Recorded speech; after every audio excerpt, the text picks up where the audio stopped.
Es sveicināts My Perfect Dog podkāstā. Šajā reizē mēs vēlamies runāt par ļoti būtisku tēmu. Kuri apstākļi un kad ir tie, kad labāk suni ir neņemt? Kāpēc šī tēma ir tik būtiska? Jo patiesībā suņa ņemšana ir ļoti, ļoti apzinīgs lēmums, kas ir jāizlemj, jāizvērtē no daudz dažādiem aspektiem. Un šajā podkāstā mēs arī parunāsim par tiem, minot dažādus piemērus, situācijas, dzīves gadījumus, posmus, stadijas, kad visdrīzāk labāk suņu ņemt nevajadzētu, jo tas varētu tiešām sarežģīt gan jūsu pašu dzīvi, gan arī suņa dzīvi. Šis podkāsts nav, lai nosodītu, bet lai mēs izglītotu jūs un lai mēs visi kopā kā sabiedrība pieņemtu atbildīgus lēmumus brīžos, kad mēs ņemam pie sevis, ģimenē, citu dzīvu būtni. Ar jums kopā šajā podkāstā būšu es, Līga Zirgziņa-Grebina, suņu un saimnieku skolas My Perfect Dog vadītāja un suņu uzvedības speciāliste. Un Anna Lapoška, veterinārārste un suņu uzvedības speciāliste. Vēlamies mēs sākt ar tātad situācijām, dzīves brīžiem, kad suni labāk izvēlēties ņemt nevajadzētu. Tātad viens no tiem ir, kad mums pašiem nav pietiekami daudz laika. Ja tu ikdienā pieķer sevi jau pie domas, ka nav man šim laika, nav man tam laika, nav man vēl kaut kam laika. Ja mēs zinām, ka mēs esam pilnā laika darbā no 8 līdz 6 vai dažādās citās laika stundās, bet zinām, ka esam pilnu laika darbā, vēl ir papildus dažādi pašam treniņi vai pulciņi, vai ir ģimene ar bērniem, kur ir bērni jāvadā uz dažādiem pulciņiem, un mēs zinām, ka mēs esam skrējienā ikdienas, tad tas noteikti ir brīdis, kad suni labāk nevajadzētu ņemt, jo suns nozīmē jūsu daudz veltītu laiku. Attiecīgi, kas ir tas brīdis, kur jūsu ikdienā, kas jums ir šobrīd, jūs atradīsiet laiku šim te sunim? Jo suns prasīs tātad aktivitātes, treniņus, spēles un daudz ko citu. Līdz ar to vienmēr ir tiešām jāpārdomā, vai mans dienas grafiks ir atbilstošs, lai es tagad vēl vismaz kā minimums 2, bet vēlams pat 3-4 stundas diennaktī varētu atrast sunim laiku. Noteikti vēl viens aspekts, kur es vēlētos ieskicēt, ir finansiālas saistības. Un, ja cilvēks ir nonācis finansiālās grūtībās, ir svarīgi atcerēties, ka suns tomēr prasa līdzekļus. Un suns nebeidzas tikai ar viņa pirkšanas cenu, ar patvērsmes ziedojumu, paņemot suni no patvērsmes. Suns tomēr ir finansiālas saistības. Jo suns ir jābaro un vēlams barot viņu ar kvalitatīvu pārtiku. Sunim noteikti ir nepieciešams ikgadējās veterinārārsta apskates, vakcinācijas, dažreiz arī operācijas, plānveida vai neplānveida. Un noteikti ir jābūt gatavam neplānotiem izdevumiem, jo jebkas var atgadīties. Un, diemžēl veterinārmedicīna ir tā sfēra, kas netiek sponsorēta no valsts, tāpēc veterinārmedicīna ir dārga un tam arī saimniekam ir jābūt gatavam.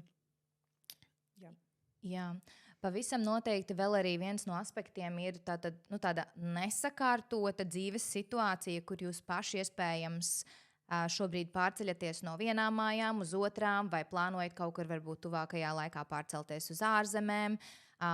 Varbūt arī ir vērts noskaidrot, vai vispār, ja jūs dzīvojat īrētā dzīvoklī, vai tur var dzīvniekus vai nevar. Ja nu mēs paņemam un beigās nevar, vai kādam ir kaut kādas arī tādas pašam veselības problēmas vai alerģijas, kas varētu būt brīdis, kas pavisam noteikti nav piemērots, lai ņemtu šajā brīdī suni un vēl aprūpētu suni. Un, ja nu mēs tiešām kaut kur pārceļamies, vai uz tām vietām, kur mēs pārceļamies, varēs ņemt līdzi suni, ja jūs lidojat uz ārzemēm, ja jūs bieži ceļojat, piemēram, kaut vai ja jums ir darbs tāds, kur ir regulāri komandējumi, kur paliks jūsu suns brīžos, kad jūs esat prom. Šie aspekti noteikti arī ir jāapdomā, jo tātad suns ir jūsu ģimenes sastāvdaļa. Viņš ir kā tāda pat vēl vairāk atkarīgs no jums, kā varbūt tās citi ģimenes locekļi, kas jau ir pieauguši un paši var kaut kādus lēmumus pieņemt, bet suns ir pilnībā atkarīgs no jums. Līdz ar to visos šajos procesos viņa vēlme būs būt kopā ar jums vai būt citos kaut kādos drošos apstākļos. Līdz ar to, cik bieži viņam nāksies kaut kur rotēt, kaut kur mainīt dzīves vietas, ja jums iespējams pašiem šajā brīdī nav pats sakārtotākais tāds dzīves periods, kur ir tāda stabilitāte. 100% zinām, ka dzīvojam šeit.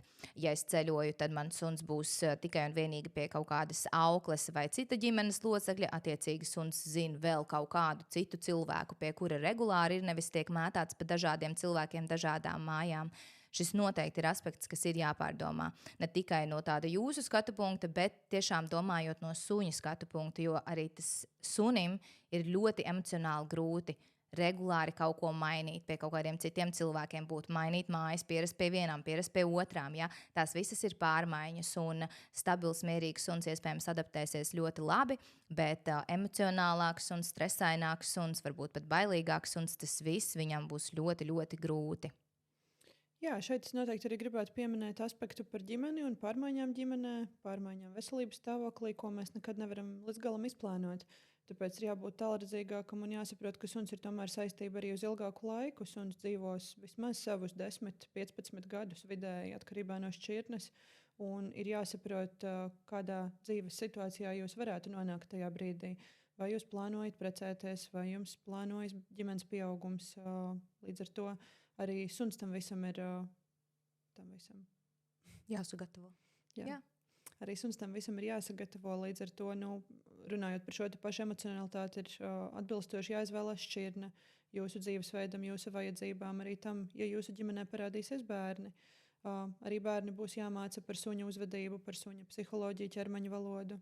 Un tam visam tiešām ir jābūt gatavam. Jā, un te arī noteikti, par ko es diezgan bieži aizdomājos, esot uz ielas, skatoties, klausoties, ko runā, kā uzvedās citi suņu saimnieki. Bieži vien es aizdomājos par to, ka mums pašiem ir tiešām daudz ierobežojoši uzskati, kas traucē sadzīvei ar suni. Nereti dzirdu no cilvēkiem, ka suns nedrīkst tik daudz ostīties, viņš nedrīkst trūkt, riet, elpot, čurāt. Ja? Tas tā ar humoru, protams, ja?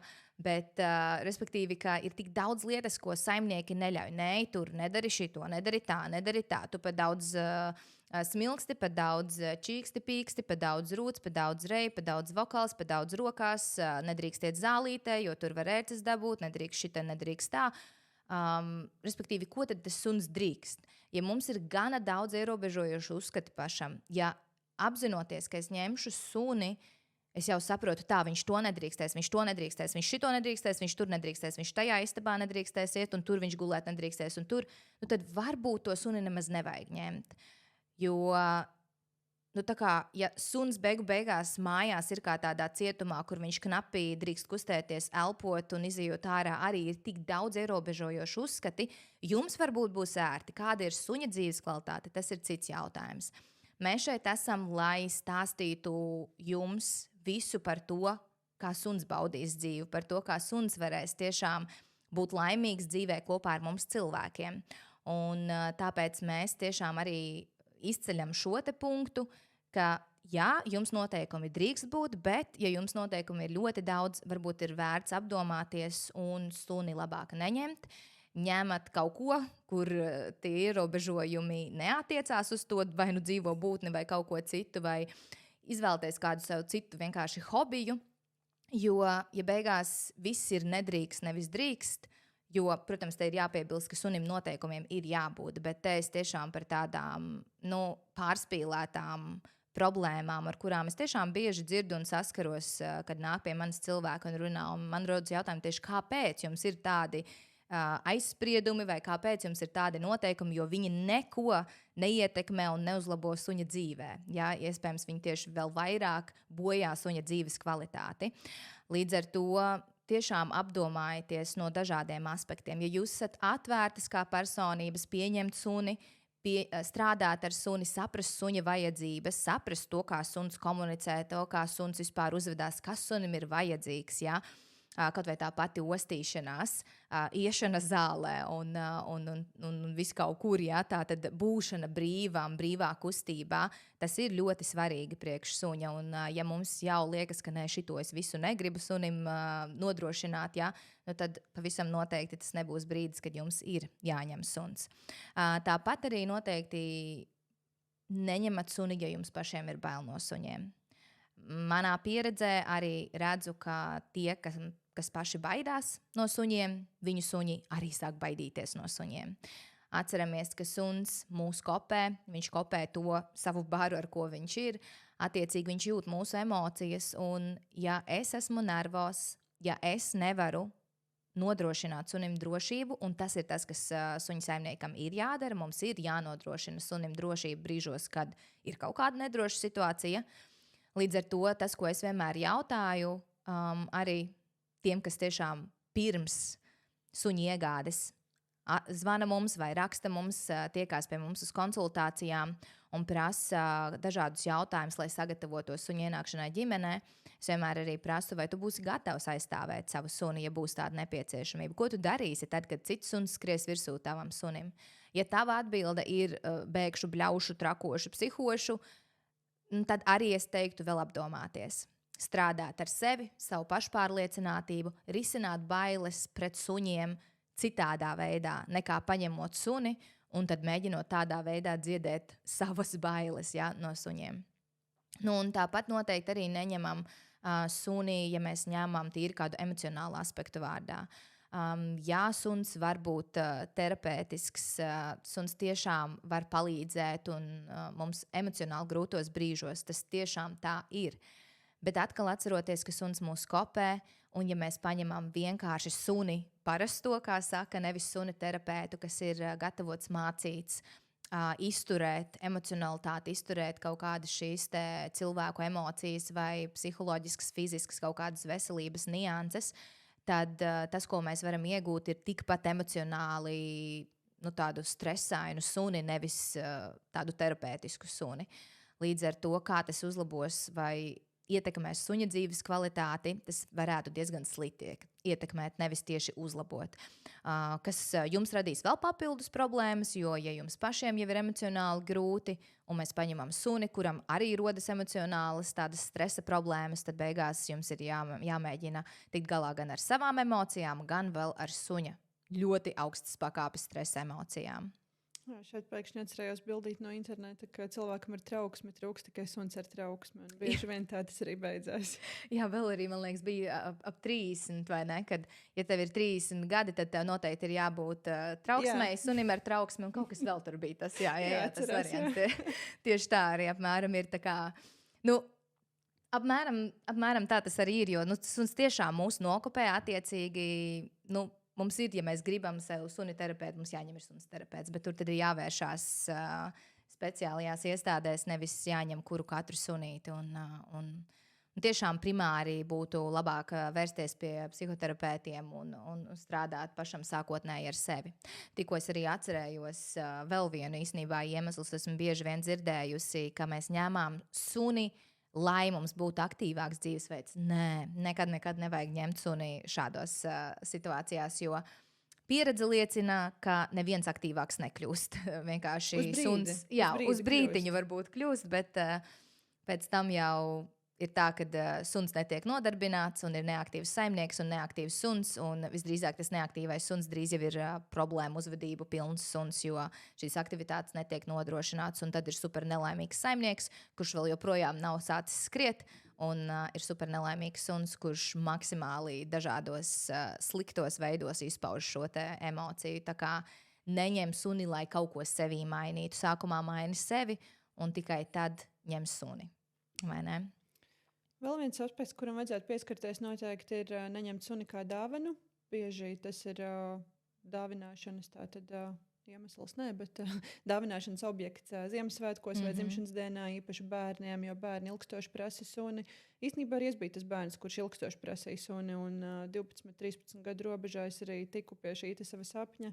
Bet es laikam biju nedaudz citādāks bērns, un es tiešām atbildību šo uzņēmos uz sevi, ņemot vērā visus savus ģimenes aspektus. Bet noteikti ir jāsaprot, ka suns ir tikai un vienīgi pieauguša atbildība. Suns nevar būt bērna atbildība. Bērns izaug, bērnam mainās plāni, bērnam ir nepieciešama izglītība, un bērnam var vienkārši sākties sava dzīve, un tas suns vairs īsti tur neiedarās. Tāpēc tam noteikti ir jābūt gatavam, un ar to ir jārēķinās. Arī dāvana kādam vecākam cilvēkam. Es esmu bijis konsultācijā, kur bērni ir paņēmuši suni savam vecākam, kuram ir sākusies demence, ar domu viņu dabūt vairāk ārā un vairāk viņu nodarbināt. Bet, diemžēl tas beidzās ar to, ka arī sunim sākās uzdības problēmas un suns bija jāatgriež patversmē. Tāpēc, lai šādas situācijas nenotiktu, mēs ļoti jūs mudinām aizdomāties tiešām pirms suņa iegādes, lai suns nebūtu tas, kas cieš.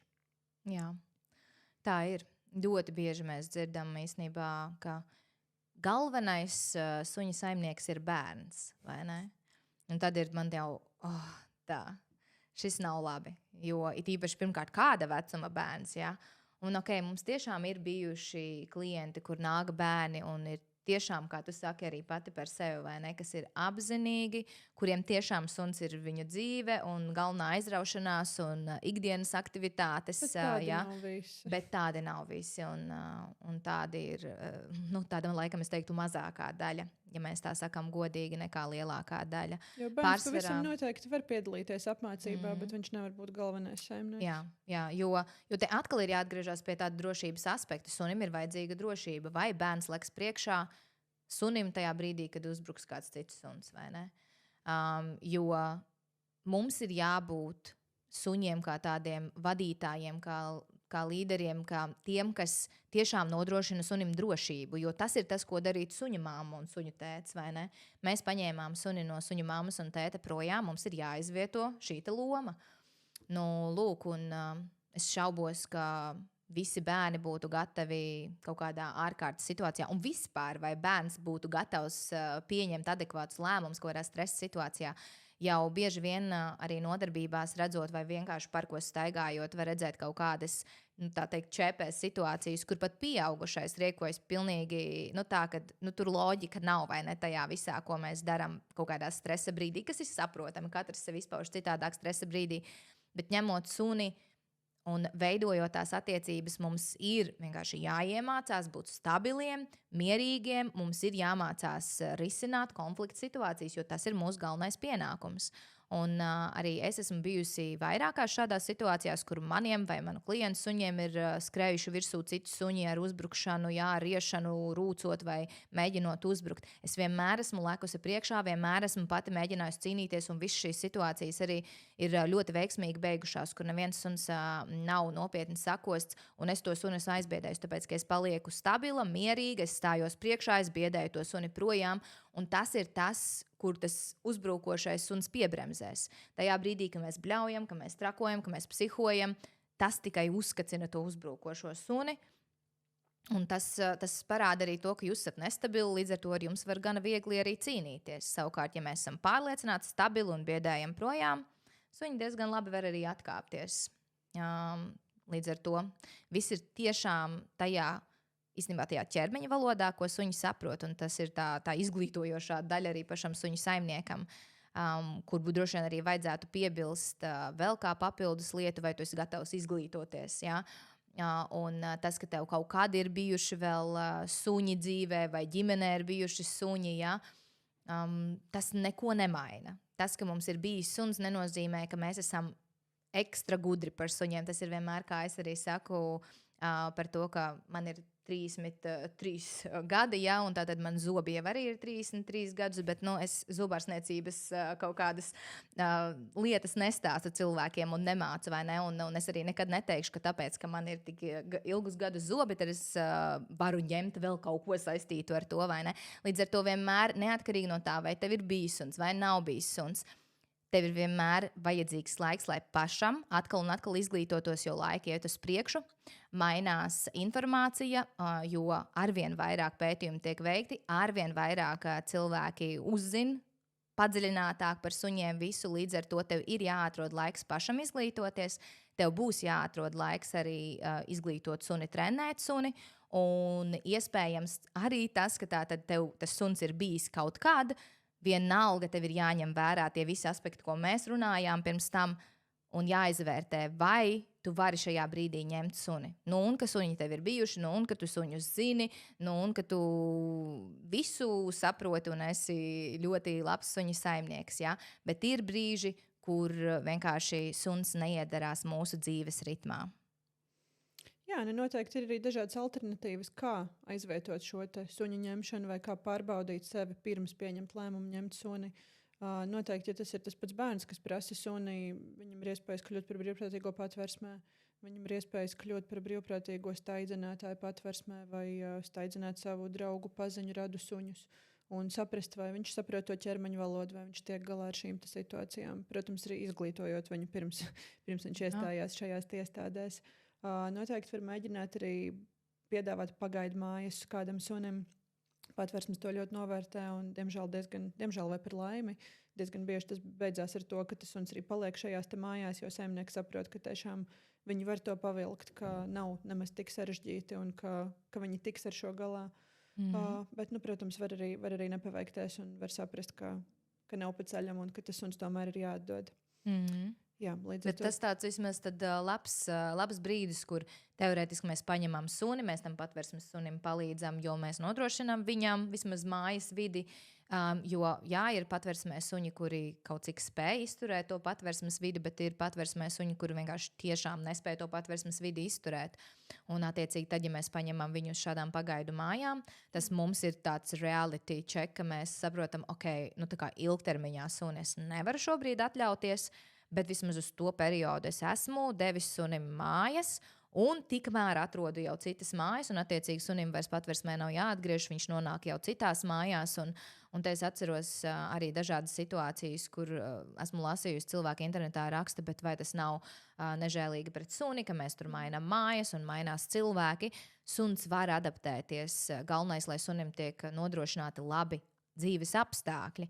Līdz ar to, protams, apstākļi patversmē būs labāki par to vienu dienu ar citu. Tur jau tā lieta tieši tā, jo patversmē apstākļi, protams, patversmes ir superīga vieta un ļoti labi, ka tādas mums ir, jo tās palīdz sunim, bet vai tās ir emocionāli tādas labas, foršas vietas priekš suņa? Nē. Un tad, protams, ka labāk ir, ka mēs viņu no rokām par rokām, bet vismaz labos apstākļos ieliekam, kur viņam ir gultiņa, siltums, ērtums, tikai viņš viens iespējams, kur par viņu tiešām individuāli rūpējās, un tad viņš nonāk atkal citās mīlošās rokās, vai ne?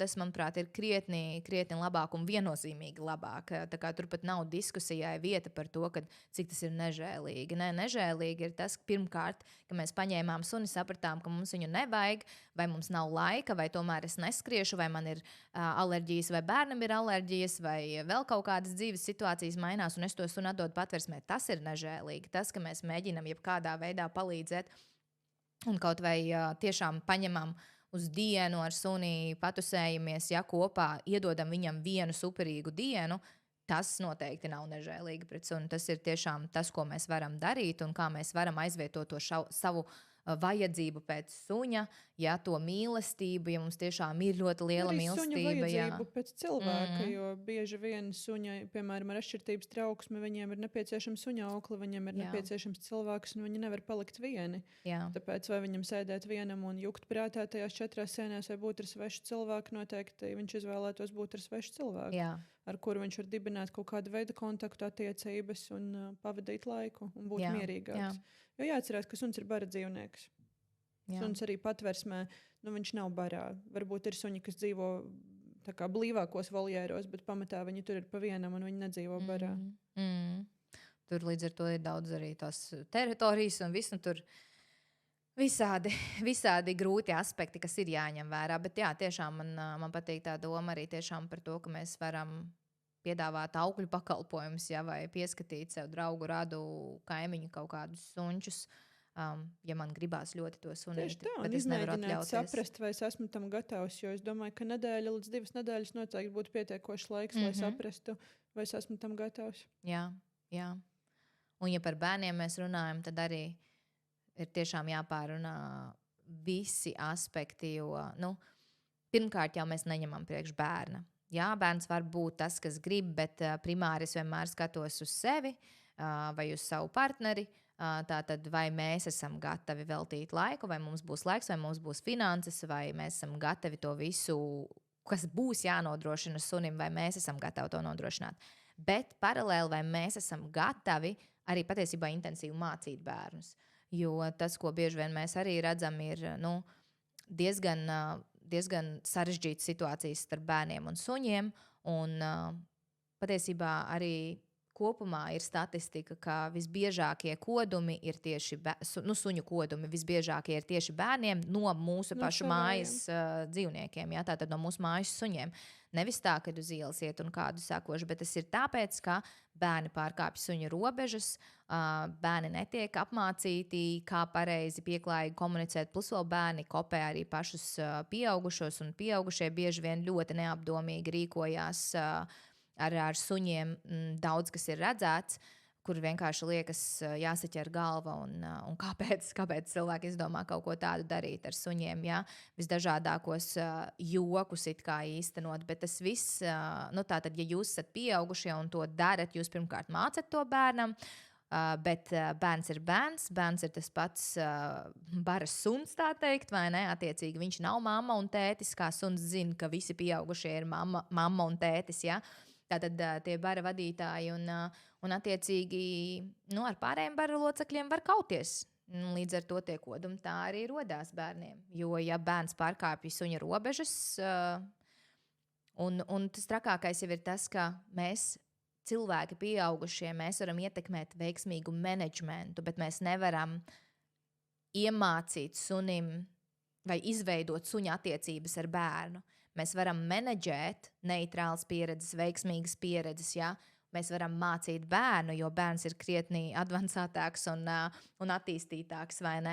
Bet mēs varam mācīt, protams, arī sunim kaut kādas uzvedības ar bērnu, bet mēs nevarēsim ietekmēt suņa emocijas ar bērnu. Tas ir tas, ko mēs vienkārši nevaram ietekmēt. Sunim būs emocijas tādas, kādas viņam būs. Attiecīgi tajā brīdī, kad bērns pārkāps robežas, tad bērns pārkāps robežas, un vai jūs tur esat klāt, lai to nomenedžētu. Tā kā jā, suns un bērns, tā ir vēl atsevišķa tēma, par ko mēs citā podkāstā runāsim, bet tas noteikti arī ir viens iemesls, kad pavisam noteikti neņemt suni. Lai bērns izaug, tad ņem suni, vai ja jūs paši gribat, tad jūs ņemat, bet ņemam vērā visus pārējos augstāk minētos apstākļus. Jā, varbūt tad iziesim cauri kādiem kontroli jautājumiem, kam būtu jāiziet katram saimniekam, pirms viņš paņem suni. Jā. Noteikti tad vēlreiz tas būtu, vai man ir 2 līdz 6 stundas dienā, ko veltīt sunim, ko veltīt, lai viņu izvest ārā, lai viņam būtu mentālā stimulācijā, mentāli nodrošināta pastaiga, lai viņu pabarotu, lai ar viņu paspēlētos, lai viņam būtu gan fiziskā, gan mentālā slodze. Tātad vai mums ir finansiāli šobrīd labs nodrošinājums, lai es varu atļauties suni, jo suns ir tomēr diezgan lielas finansiālas saistības. Jā. Vai man ir piemērota dzīvesvieta, vai tā dzīvesvieta varētu mainīties, vai sunim tajā dzīvesvietā būs vieta arī pēc 5, arī pēc 9 gadiem. Jā. Vai ir bērni, vai ir plānoti bērni, vai ir plānots tātad ģimenes pieaugums, kādi ir veselības aspekti jums pašiem, jūsu citiem ģimenes locekļiem, tas arī ir jāņem vērā. Un vai es esmu gatavs mācīties, vai es esmu gatavs apgūt to, kas ir suns, un saprast, ka suns ir suns un suns nav cilvēks, vai es esmu gatavs ieguldīt laiku gan sevis, gan sava suņa apmācībā, lai spētu savam sunim nodrošināt pilnvērtīgu dzīvi. Jā. Man liekas, ka mēs esam kopumā visu apkopojuši, vai ne? Līdz ar to te paliek tāds atvērts jautājums jums. Vai jūs esat gatavi sunim? Tas ir jāsaprot pašam jums. Neviens cits jums to jūsu vietā pateikt nevar, nedrīkst. Mēs tikai varam jūs ievirzīt šajā domā, un tas ir tas, ko mēs ar šo podkāstu arī vēlamies izdarīt. Ievirzīt jums, likt aizdomāties, pieņemt pareizus lēmumus, un lai cik ļoti, ļoti bieži vien gribētos domāt arī no suņa aspekta. Tas ir tas, kā es dzīvoju, tas ir tas, kāpēc ir My Perfect Dog un kāpēc mēs strādājam, jo mūsu galvenā vērtība ir suņa labsajūta. Un izglītots saimnieks. Jā, tieši tā, un izglītots saimnieks, jo no izglītota saimnieka 100 punkti suns dzīvos labsajūtā un bez daudz un dažādiem ierobežojumiem. Ar noteikumiem, bet noteikumi un ierobežojumi ir 2 dažādas lietas. Pilnīgi 2 dažādas lietas. Līdz ar to, jā, ir brīži, kad labākais lēmums ir neņemt suni. Un es ceru, ka mēs visi, kā sabiedrība, par šo te aizdomāsimies un tiešām 10 reizes pārdomāsim, pirms mēs izvēlamies ņemt suni. Ja tu neesi pārliecināts, vai kādu suni, patiesībā arī kādas šķirnes suni vai bezšķirnes no patvērsmes tu gribi ņemt, kad gribi ņemt, tad droši vari arī mums rakstīt, ar mums sazināties. Mums ir arī speciāls individuāls konsultācijas, kur vai nu gan klātienē, gan sazvanoties, mēs pārunājam jums aktuālos jautājumus. Ģimenē, tā ir diezgan populāra konsultācija pirms suņa ienākšanas ģimenē, tiešām izrunāt visu menedžmentu. Jā. Es nesen uz tādu biju, un man tiešām ļoti patika. Es sajūtos kā tāds interjeru dizainers, kur mēs jau plānojām, kur varētu ko nolikt, lai sunim būtu labi, lai saimniekiem būtu labi, lai vienkārši būtu harmonijā viss. Jā, tieši tā. Jūs vienmēr varat mums rakstīt, zvanīt, jautāt, vai pieteikt konsultāciju, kur mēs vai nu vienkārši, lai mēs pateiktu, vai jums vajag, un ja vajag, tad ko vajag. Vai nu tiešām, ja jūs jau esat izlēmuši, jau noskatījuši, tad mēs vienkārši jau vienojamies, pārunājam visu un sagatavojam jūs, lai no pirmās dienas viss būtu veiksmīgi. Nevis tad, kad jau ir suns, tad pēkšņi mēģinam sagrābstīt visu, ko nu varam un saķert un sagrābt. Tā kā, lai visiem veiksmīgi, apdomājamies un tā. Atā.